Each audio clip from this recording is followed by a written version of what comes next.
بسم اللہ الرحمن الرحیم۔ امید کرتے ہیں جی آپ تمام لوگ خیریت سے ہوں گے۔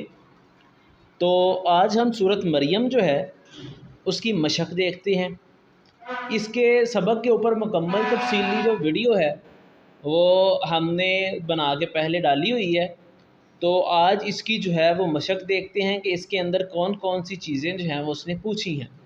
تو یہ جو مشق ہے یہ انہوں نے اصل میں مکمل طور پہ جو پیپر پیٹرن ہے، جس طرح آپ سے پیپر لیا جائے گا اس حوالے سے تیار کی ہے، جس میں پہلا سوال ہے درست جواب کا انتخاب کریں، یعنی کہ درست جواب کی نشاندہی کیجئے۔ پہلا سوال ہے حبشہ کے بادشاہ کو کہا جاتا ہے، تو اس کا ہم نے جواب دیکھا تھا کہ حبشہ کے بادشاہ کو نجاشی کہا جاتا ہے۔ دوسرا سوال ہے شاہ حبشہ کے دربار میں تلاوت کی گئی سورہ حج کی، سورۃ طٰہٰ کی، سورۃ مریم کی، سورۃ انبیاء کی، تو اس کا درست جواب جیم ہے، سورۃ مریم کی۔ تیسرا سوال ہے نجاشی کے دربار میں سورۃ مریم کی تلاوت کی کس صحابی نے کی تھی؟ حضرت عثمان نے، حضرت جعفر طیار نے، حضرت عبداللہ بن مسعود نے، حضرت ابوبکر صدیق رضی اللہ تعالی عنہ نے۔ تو اس کا جواب درست ہے جی بے، حضرت جعفر طیار رضی اللہ تعالی عنہ نے۔ چوتھا MCQ ہے جی سورۃ مریم میں انبیاء کرام علیہ السلام کا ذکر آیا ہے۔ ساتھ یہ جب ہم اس کی ریڈنگ کر رہے تھے اسی وقت ساتھ ساتھ میں نے آپ کو بتایا تھا کہ یہ چیزیں جو ہیں یہ آپ نوٹ کرتے جائیں، کیونکہ یہ MCQs پوچھیں گے۔ جس طرح پہلے سورۃ انفال، سورۃ احزاب کے اندر سے MCQs پوچھے جاتے تھے، ظاہری بات ہے کہ اس سال اسی طرح ان میں سے بھی MCQs اسی طرح پوچھے جائیں گے۔ معجزانہ طریقے سے تخلیق ہوئی حضرت نوح کی، حضرت عیسیٰ کی، حضرت موسیٰ کی، حضرت سلیمان علیہ السلام کی۔ تو درست جواب ہے جی بے، حضرت عیسیٰ علیہ السلام کی۔ مختصر جواب دیجئے۔ دوسرا سوال آپ کا پیپر میں بھی یاد کریں یہی تھا کہ مختصر جواب دیں۔ تو پہلا سوال ہے سورۃ مریم کو یہ نام کیوں دیا گیا؟ تو یہ سوال ہم نے پچھلی ویڈیو کے اندر ہی سارے کور کیے تھے جب ہم ریڈنگ کر رہے تھے۔ تو چلیے آج پھر اس کو دیکھ لیتے ہیں۔ سورۃ مریم کو یہ نام کیوں دیا گیا؟ سورۃ مریم میں حضرت مریم کا تفصیلی تذکرہ ہے، اس لیے اس کا نام سورۃ مریم رکھا گیا ہے۔ یہ اس کا جواب ہوگا جو ہم نے پہلے ہی ہائی لائٹ کیا تھا۔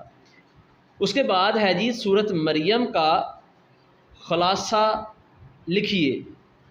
تو جب ہم نے ہجرت حبشہ ساری ختم کی تھی تو اس کے نیچے ہم نے پڑھا تھا یہ کہ سورۃ مریم کا خلاصہ ہے توحید، رسالت اور آخرت کا بیان ہے۔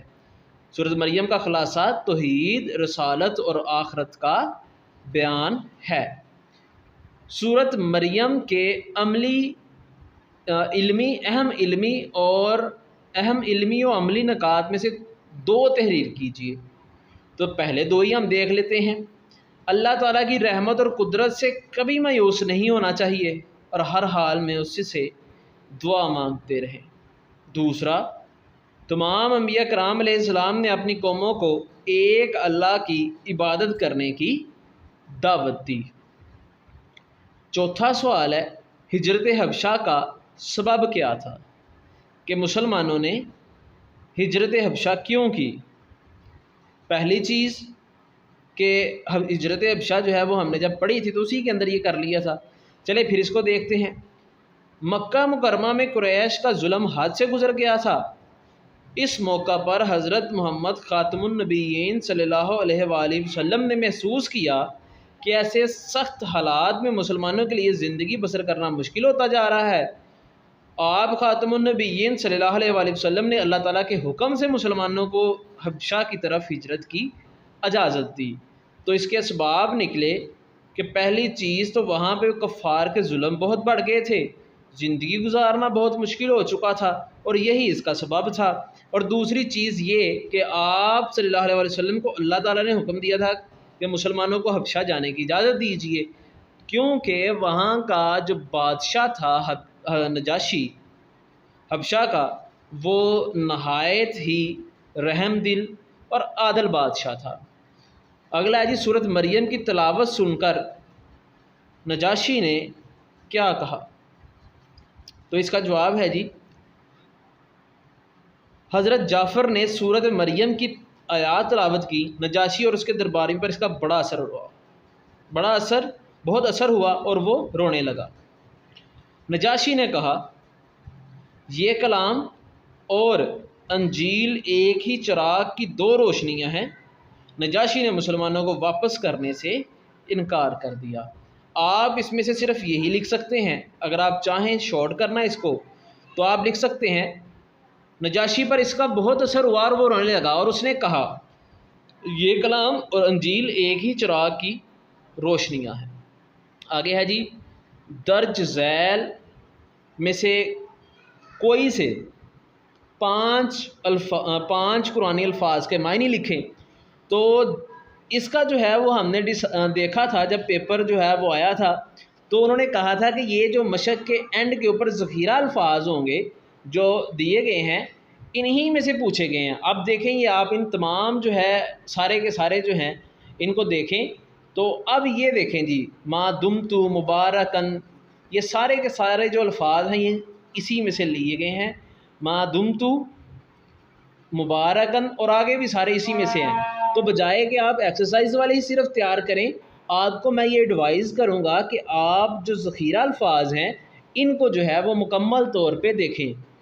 اب یہاں پہ اوپر جو ہے وہ اس نے نوٹ بھی لکھا ہوا ہے۔ اب یہ ہم دیکھتے ہیں جی یہ کیا ہے۔ اب چوتھا سوال انہوں نے پوچھا ہے دی گئی آیات کا با محاورہ ترجمہ لکھیں۔ تو اس میں انہوں نے آیت دیا جی 32، 33، 34 اور 36، یعنی کہ 32 اور 36 تک ہے۔ اب انہوں نے صرف منتخب آیات جو ہیں، جس طرح کہ یہ نوٹ ہے سورت مریم کی آیات 30 تا آیت 36 کے با محاورہ ترجمے کا امتحان لیا جائے گا، یعنی کہ صرف ان کا با محاورہ ترجمہ پوچھا جائے گا۔ تو ہم آلریڈی اس سورت کے الفاظ معنی کے ساتھ اس کا ترجمہ جو ہے ورڈ ٹو ورڈ الفاظ معنی کے ساتھ ڈال چکے ہیں، جس کا لنک ہم نیچے دے دیں گے، اور اس کے ساتھ اس کے اوپر ایک تفصیلی ویڈیو بنائیں گے جس میں اس کی مکمل وضاحت کریں گے۔ تو اس لیے اس کا سارا جو ہے وہ آلریڈی ان آیات کا ہم جو ہے وہ بیان کر چکے ہیں، اور ابھی جو ہے وہ اس کے اوپر ایک اور ویڈیو بنا دیں گے۔ آگے یہ تفصیلی جواب دیجئے سورت مریم پر ایک مفصل مضمون تحریر کیجئے۔ جو ہمارے پاس سورت مریم ہے اس کے اندر یہ مکمل طور پہ اس کا مضمون دیا گیا ہے۔ اگر آپ اس میں سے ہجرت حبشہ نکال دیں اور باقی تمام لکھیں، ہجرت حبشہ کو بالکل مختصر بیان کریں اور اس کا خلاصہ مضمون صرف لکھ دیں، خلاصہ جو ہے وہ لکھ دیں، اور اس کے بعد مضمون جو ہیں ان کو بیان کر دیں، اس کے علمی اور عملی نکات کو بیان کر دیں، تو اس کا مضمون جو ہے وہ تفصیلی سوال جو ہے وہ ہو جائے گا۔ مگر جو اینڈ پہ سوال انہوں نے پوچھے ہیں ان میں وہ اکثر جو ہے وہ اہم نکات بھی پوچھ لیتے ہیں، اور اس کے علاوہ ہجرت حبشہ پہ بھی پوچھ سکتے ہیں۔ اس لیے بہتر یہی ہے کہ آپ جو اس کے پہلے سارے کے سارا تعارف دیا گیا ہے اس کو اچھی طرح سے تیار کر لیں۔